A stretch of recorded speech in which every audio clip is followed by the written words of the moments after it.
ایک بات یاد رکھو, میں جو یہ نظریہ چلا رہا ہوں 2 شادیاں 3 شادیاں, اس میں لوگ سیریس نہیں ہو رہے ہیں, اس کو مذاق سمجھ رہے ہیں لوگ. کیسے؟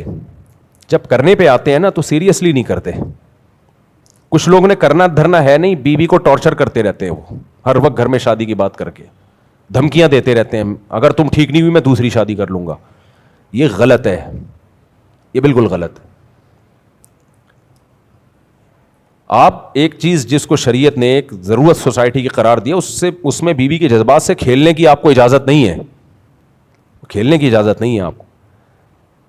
آپ نے کرنی ہے, آپ اس کے کندھے پہ رکھ کے بندوق نہ چلائیں کہ تمہارے اندر چونکہ خرابی ہے اس لیے میں کر رہا ہوں. ایک تو آپ اس پہ سوکل لا رہے ہو اور ذمہ دار بھی اسی کو ٹھہرا رہے ہو, تو بغیر چھری کے ذبح کر دیا آپ نے اس کو. ایسے موقع پہ تو کہا جائے گا تمہارے اندر کوئی خرابی نہیں ہے, اس کو اور زیادہ اپنے قریب کیا جائے گا. دوسری بات یہ کہ کرنی ہو کر لو. روزانہ گھر میں یہ ٹاپک چھیڑ کے گھر کا ماحول خراب بولو نا مت کرو. یہ ٹاپک چھیڑ کے گھر کا ماحول خراب مت کرو. یہ بالکل ایسا ہی ہے دیکھو, شوہر مر جائے تو کیا ہوتا ہے, چیخنا چلانا ہوگا, 4 مہینے 10 دن عدت ہوگی, اس کے بعد عورت کو سکون آ جائے گا کہ نہیں آ جائے گا. لیکن مرا نہیں ہے, ہر وقت کہہ رہا ہے بیگم ہو سکتا ہے میں مر جاؤں. بولو نا بیگم ہو سکتا ہے میں مر جاؤں. کہہ رہی کیا ہوا, کینسر ہو گیا؟ نہیں کینسر تو نہیں ہے, ہو سکتا ہے ہو جائے. یہ کیا کر رہے ہو آپ, آپ کو ہونا اس کو ہو جائے گا. یہ چل رہا ہے مارکیٹ میں. شوہر جب دوسری شادی کرتا ہے بیوی کے لیے وہ ایسا ہی ہوتا ہے جیسے مر گیا, بیوہ ہو گئی, یعنی ایک غم پہنچتا ہے اس کو. لیکن اس کے بعد آہستہ آہستہ نارملائز ہو جاتی ہے چیزیں اگر وہ صبر کرنا چاہے. لیکن یہ جو ٹارچر ہے نا, میں کر رہا ہوں, رشتہ آیا ہوا ہے, آج مجھے اپنی کلیگ پسند آ گئی ہے اور میں جا رہا ہوں رشتہ دیکھنے کے لیے. اچھا تم چائے نہیں بنا رہی ٹائم پہ, کر لوں دوسری لے آؤں. یہ کیا کر رہے ہو یار تم, مجھے بد دعائیں دلوا رہے ہو. اپنی بیٹیوں کا اپنی بہنوں کا سوچو. تمہارے داماد تمہارے ساتھ یہ سلوک کرنا شروع, ہر وقت آپ تمہاری بیٹی کو ایک ٹارچر کرنا شروع کر دیں, تو یہ انسان کے بچے بنو میرے بھائی. تو ایک چیز ہے اس کو ہم سیریسلی بیان کر رہے ہیں, کبھی کبھار تھوڑا بہت ہنسی مذاق بھی ہو جاتا ہے, لیکن وہ شریعت کا جو فلسفہ ہے وہ بہت وہ میچور لوگوں کے لیے, چھچورے لوگوں کے لیے بولو نہیں ہے, وہ مذاق بنانے والوں کے لیے نہیں ہے وہ. تو اس لیے کرنا ہو کریں, ضرور ہے, تو ہم ترغیب دیتے ہیں کریں بھائی. پہلی بات یہ الگ گھر لے کے دیں اس کو, اسی گھر میں نہیں آئے گی. آدھا بیان سنتے ہیں کم وقت, آدھا سنتے نہیں ہیں. بہت پرانی بات ہو گئی, اب کسی کو نہیں پتا چلے گا کس کی بات ہو رہی ہے. خاتون نے بتایا کہ لندن سے کہ میرے شوہر نے دوسری شادی کی اور میرے ہی گھر میں لا کے بیوی کو رکھا ہوا ہے. یہ غلط ہے. میں نے کہا ہنگامہ کرو بھائی اس پہ. شوہر کا رائٹ اگر دوسری شادی ہے تو بیوی کا رائٹ اس کا سیپریٹ گھر ہے. ایک بات. نمبر 2, جب تک آپ کی ایک ہوتی ہے نا تو بیوی کمپرومائز کرتی ہے بہت سی چیزوں میں, کرنا چاہیے اس کو. سب کمپرومائز کر کے چل رہے ہوتے ہیں. وہ آپ کی ماں کی بھی خدمت کرتی ہے, آپ کے والد کی بھی خدمت کرتی ہے, بعض دفعہ دیوروں کی بھی کر رہی ہوتی ہے. بھائی میاں بیوی ہے, کمپرومائز سے ہی چلتا ہے. لیکن جب دوسری ہو جاتی ہے نا پھر کمپرومائز والا سیٹ اپ ختم. پھر وہ یہ کہہ سکتی ہے اب دوسری آپ کی اماں کی خدمت کرے گی, مجھے الگ گھر لے کے دو, تو آپ کو لے کے دینا پڑے گا. سمجھ میں آ رہی ہے بات کہ نہیں آ رہی ہے؟ یہ پیڑے کھانے کے لیے نہیں ہوتی کہ آپ نے دوسری کو سارا پروٹوکول دے دیا جو پہلی 10 سال سے بچوں کے ساتھ آپ کے ماں کی, باپ کی, دادا کی, نانا کی خدمت میں لگی ہوئی ہے. اس کو آپ نے کہا کہ ایکچولی شریعت نے مجھے اجازت دی ہے, تو شریعت نے اس کو یہ رائٹ دیا ہے کہ وہ کہے کہ اب آپ کے خاندان کی خدمت کون کرے گا, دوسری کرے گی, مجھے سیپریٹ رکھو. میں نے ان تمام شرطوں پر عمل کر کے کی ہے. سمجھ میں آ رہی ہے بات؟ ان سب چیزوں کو میں نے فالو کیا ہے, تو اس کو یہ حق ہے, وہ کہہ سکتی ہے. ہوتا یہ ہے کہ اس پہلی والی کو تو ادھر ہی رکھا ہوا ہے, دوسری کو ڈیفنس میں الگ فلیٹ لے کے خوبصورت سا دے دیا. یہ چل رہا ہوتا ہے مارکیٹ میں. بھائی دونوں کے سیم رائٹ ہیں, برابر حقوق ہیں. تو پہلی نے جو آپ کے ساتھ اتنا کمپرومائز کیا تھا تو شریعت نے اس پہ کچھ چیزیں لازم, ماں باپ کی خدمت تو جو بھی رہتا ہے وہ تو لازم ہے اخلاقی طور پہ, لیکن اس پہ یہ تو جائز ہے نا کہ وہ الگ گھر کا مطالبہ کر سکتی ہے, میں الگ رہوں گی, وہاں لے آیا کرو اپنی اماں کو خدمت کے لیے, جب لے آؤ کہ خدمت کروں گی.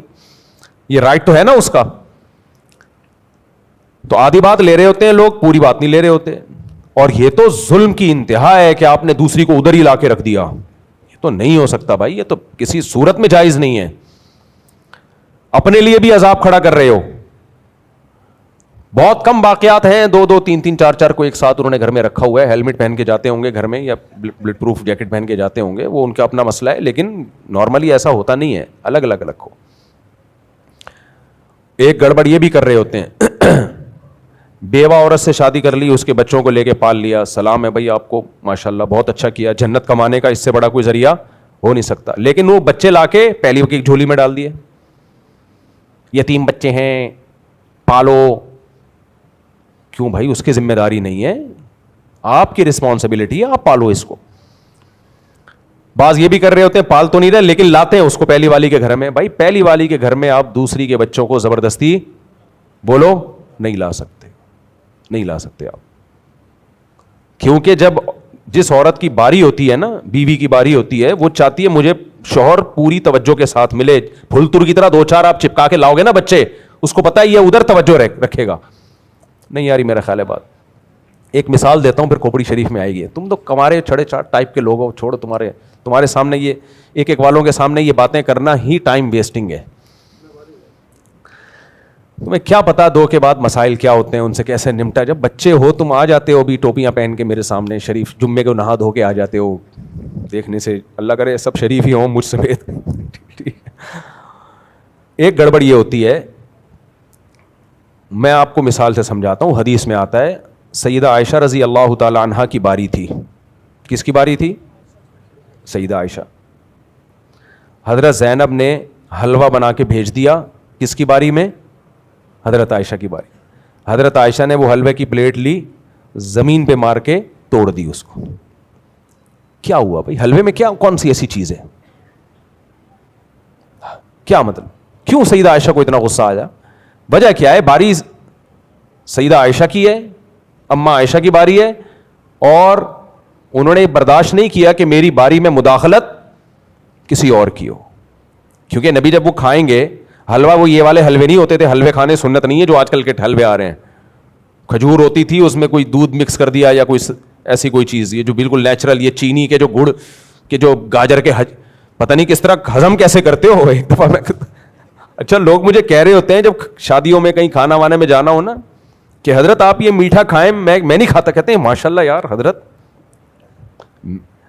وہ سمجھتے ہیں بہت نیک ہے حضرت. میں کہتا ہزم کیسے کرتے ہو یار تم لوگ, اتنے تم نے نان پھوڑ دیے, اتنی بڑی بریانی کی پلیٹ پھوڑ دی, اس کے بعد یہ گجریلا گاجر کا جو حلوہ ہے اتنا بھاری بھرکم, یہ لے کے گھر تک پہنچو گے کیسے یار, اس کو اتنا بوجھ اٹھا کے.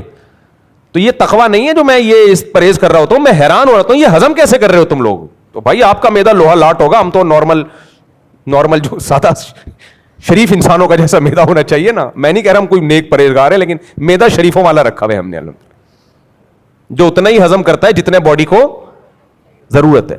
تو نہیں ایسے پھوڑ رہے ہوتے ہیں یار, اتنا پھوڑ پھاڑ کے, کتنے اسٹیمنا. ایک صاحب کو تو میں نے دیکھا یار, آج کل شادیوں میں 4-5 قسم کے میٹھے ہو گئے ہیں, 4-5 قسم کے میٹھے پھوڑے انہوں نے پورا کھانا کھانے کے بعد, اور پورے بھر کے.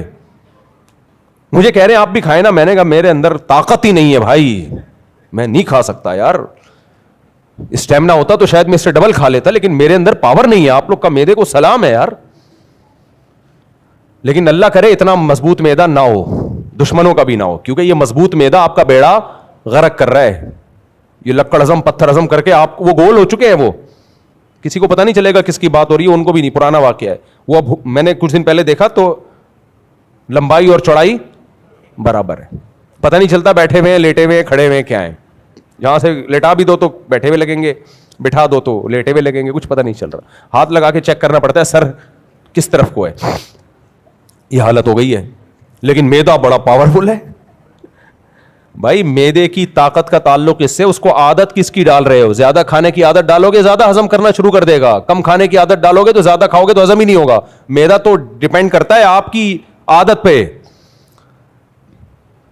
تو وہ امی عائشہ کی باری میں انہوں نے کیا حلوہ بنا دیا, جو وہ کھجور وجور اس زمانے میں جو کھجور میں گھی ڈال دیا, کس طرح کی کوئی چیز ہوتی ہوگی. تو سیدہ امی عائشہ نے وہ توڑ دیا. کیوں بھائی؟ جو توجہ ہے وہ پیغمبر کی کس کی طرف ہونی چاہیے؟ میری طرف. حلوے سے اتنی توجہ نہیں جاتی زوجہ کی طرف جتنی موبائل سے جاتی ہے. ایک بیوی کی باری ہے اور بیٹھ کے پہلی والی سے, یہ پہلی کی باری ہے, دوسری سے گپے مار رہے ہوں, اور سناؤ کیا پکایا تم نے. پھر جب بیگم غصہ ہوتی ہے, ڈپریشن میں جاتی ہے, تو کہتے ہیں یار اسی لیے کہتے ہیں دو شادیاں نہیں کرنی چاہیے, آدمی کی زندگی عذاب بن جاتی ہے. ابے جب تو ادھر جا رہا ہے تو اس کی باری کا مطلب اس کی باری ہے نا, اس کو توجہ دو. پھلتر کی طرح 2 بچے لے کے جائے گا ساتھ میں وہاں پہ. اب جب عورت کو غصہ آئے گا, یہ کیوں لے کر آ رہے ہو, تو کہہ رہے ہو میرے بچوں پہ تم غصہ, اس کا مطلب تمہیں مجھ سے محبت نہیں ہے. پھر وہ پورا نا سائنس دیکھو, یہ اس حیثیت سے پھر ایسی لڑائی ہوتی ہے جو کبھی بھی ختم نہیں ہوتی. بیگم کہتی ہے ان کو کیوں لے کر آئے, وہ کہتے ہیں یہ محلے کے بچے نہیں ہیں, یہ میرے بچے ہیں. اب بتاؤ بیگم تمہیں مجھ سے محبت ہے یا نہیں ہے؟ ہاں ہے. تو پھر جس سے محبت ہوتی ہے اس کے دوستوں سے بھی محبت ہوتی ہے کہ نہیں ہوتی؟ ہاں ہوتی ہے. تو میرے بچوں سے بھی تمہیں بچوں کو محبت ہوگی, تمہیں ہوگی کہ نہیں ہوگی؟ کیونکہ میرے بچے ہیں. تمہیں مجھ سے محبت اور مجھے اپنے بچوں سے محبت, پلس مائنس کر کے جواب کیا آیا؟ تمہیں میرے بچوں سے محبت. نہیں یار سمجھ میں؟ اب پھر وہی نابالغ لوگوں کے سامنے میں نے باتیں شروع کر دی ہیں. یہ ہوتا ہے بچوں کو لے گئے آپ دوبارہ سے نا, سین بہت زبردست یہ ہوتے ہیں, آپ اس کو مذاق نہ سمجھو. باری ہے محمودہ کی, فرضی نام ہم لکھ رہے تھے, محمودہ عام طور پہ میں نے سنا نہیں ہے نام. محمودہ کی باری ہے, لے گئے رخشندہ کے بچوں کو آپ, جو آپ سے ہیں. بعض دفعہ تو پرانے والے شوہر سے ہوتے ہیں, وہ لے جا رہا ہوتا ہے آدمی, وہ تو زیادہ ڈینجرس ہو جائے گا. یہ 2-3 شادیوں کے بعد یہ گیم بہت ہوتا ہے. جن کو 2-3 شادیوں کرتے ہیں نا, تو کوئی بیوہ ملتی ہے, کوئی طلاق یافتہ ملتی ہے, کسی کے پہلے سے بچے ہوتے ہیں, کسی کے ان سے بچے. تو وہی میں لطیفہ سے سناتا رہتا ہوں نا, آفس میں فون آیا ایک خاتون کا, آپ جلدی سے گھر آئیں, میرے بچوں نے آپ کے بچوں کو مارا ہے. اور اس کے جواب میں آپ کے بچوں نے پھر میرے بچوں کو مارا, پھر ہم دونوں کے بچوں نے لڑائی چھڑوائی ہے, تو آپ جلدی سے گھر پہنچے. تو یہ بھی ہوتا ہے, میرے بچے پھر اس کے بچے پھر فلانے کے بچے پھر ڈمکانے کے بچے, بڑے مسائل. انجوائے یار لائف کو, یہی تو ہے.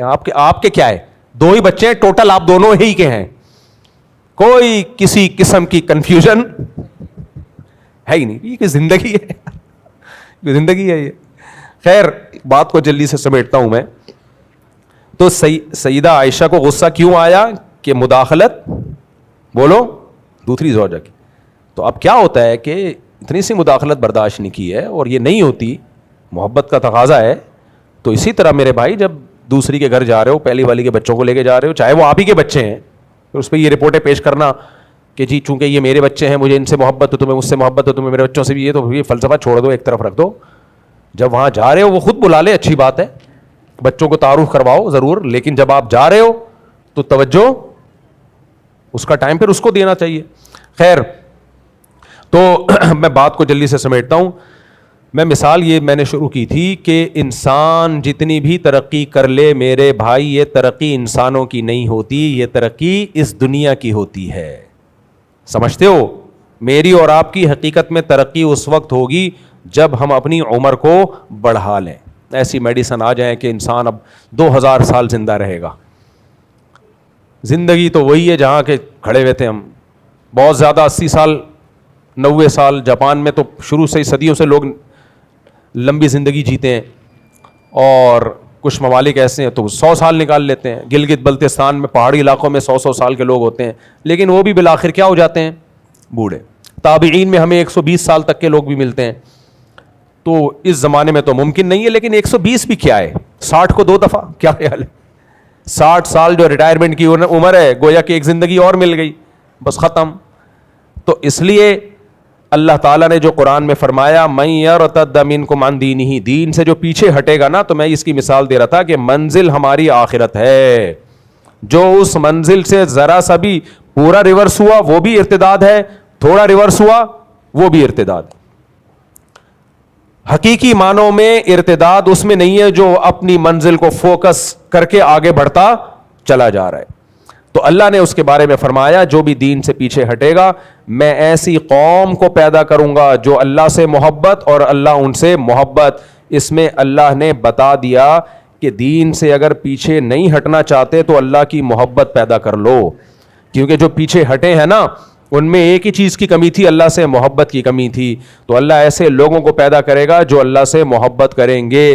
جب اللہ سے محبت کریں گے تو پیچھے ہٹیں گے پھر انسان کو جس سے محبت ہوتی ہے اور کانفیڈنٹلی ہو, اس کو پتا ہو کہ محبت بھی ٹھیک ہے. بعض دفعہ حرام محبت ہوتی ہے, دل ملامت کرتا ہے کہ یہ ٹھیک نہیں ہے, لیکن جو محبت جس کا حکم ہو, عقل اور ضمیر مطمئن ہو اس محبت پہ, اس محبت میں انسان کی سپیڈ ہمیشہ محبوب کی طرف ہوتی ہے, اس سے پیچھے نہیں ہوتی. تو اس لیے صوفیاء کرام میں اس کو بہت زیادہ فوکس کیا جاتا ہے کہ اللہ کی محبت پیدا کی جائے. ہمارے دل خشک ہو چکے ہیں, جھاڑیاں بن چکے ہیں, اجڑ چکے ہیں. ہمارے حضرت مفتی رشید احمد صاحب ہمیں ذکر بتایا کرتے تھے, اس کو تصوف کی زبان میں اشغال کہا جاتا ہے. تو مختلف اشغال کرتے ہیں نا, بعض اذکار ایسے ہیں کہ ان کو مخصوص طریقے سے کیا جائے, ان کا اثر بہت زیادہ ہوتا ہے. اگرچہ وہ سنت سے ثابت نہیں ہے, لیکن وہ علاج کے طور پہ ان کو سنت سمجھنا بدعت ہے. تو اس میں حضرت فرمایا کرتے تھے, جب اللہ کا ذکر کرو تو دو چیزوں کا تصور کرو. نمبر ایک, کپڑا جو سفید کپڑا ہوتا ہے نا, اسے نیل دینے سے پہلے اس کے میل کچیل کو صاف کیا جاتا ہے. جب میل کچیل صاف ہو گیا پھر اس کو نیل دیں گے, کیسی اس میں خوبصورتی آتی ہے. اور جب کسان کہیں باغبانی کا کام کرتا ہے تو پہلے جھاڑیاں کاٹتا ہے, اس کے بعد خوبصورت پھول پودے لگائے گا. وہ ایسا ہے یا نہیں ہے؟ تو فرماتے تھے جب اللہ کے ذکر کے لیے بیٹھو اس نیت سے کہ اللہ کی محبت پیدا ہو. دیکھو وظیفے پڑھنے والے, جن چڑیل بھوت بھگانے والے بہت ہیں اس نیت سے وظیفے پڑھنے والے. میرا روزگار لگ جائے, میرا یہ کام ہو جائے, میرا وہ کام ہو, اس نیت سے بہت لوگ ہیں. اللہ کے لیے, اللہ کو راضی کرنے کے لیے ذکر کرنے والے مارکیٹ میں کیا ہیں؟ شارٹ ہیں. تو فرماتے تھے کہ اس نیت سے ذکر کہ اللہ کی محبت دل میں پیدا ہو جائے. اللہ کی محبت ہے نیل کی طرح, پھولوں کی طرح. تو وہ محبت جب تک پیدا نہیں ہوگی جب تک اللہ کے علاوہ کی محبت کے کانٹے اور میل کچیل دل سے نکل نہ جائے. سمجھ میں آ رہی ہے بات کہ نہیں آ رہی ہے؟ تو اللہ کے علاوہ سب کچھ مارکیٹ سے کیا کیا جائے؟ شارٹ کیا, سب نکالا جائے گا. اللہ کے علاوہ میں ہر چیز, عزت, شہرت, دولت, سب. سپیریئر کون ہے بھائی؟ اللہ ہے. منزل ہماری وہاں ہے, تو پیچھے ہٹنا کوئی فائدہ نہیں ہے. تو یہ جب تک پیدا نہیں ہوگی میرے بھائی, نہ دنیا میں سکون ملے گا نہ آخرت میں. اور ہم نے بڑوں سے سنا ہے کہ اللہ کے خوف سے بھی عمل ہوتا ہے. نماز پڑھتا ہے اللہ کے خوف سے, داڑھی رکھتا ہے اللہ کے خوف سے, نظر کی حفاظت کرتا ہے اللہ کے خوف سے. فرمایا خوف سے عمل میں اتنی طاقت نہیں ہوتی جتنی محبت سے عمل میں طاقت آتی. تو محبت پیدا کر لو, خوف بھی ہو لیکن خوف مغلوب ہو, محبت غالب ہو.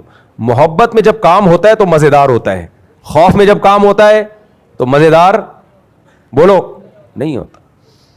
ایک دوا آپ کو حکیم نے ایسی بتا دی جو ہے بھی مزے کی, تو آپ تو چاہو گے ایک کے بجائے 2 چمچے کھاؤ, حکیم روکے گا بھائی ایک کھا.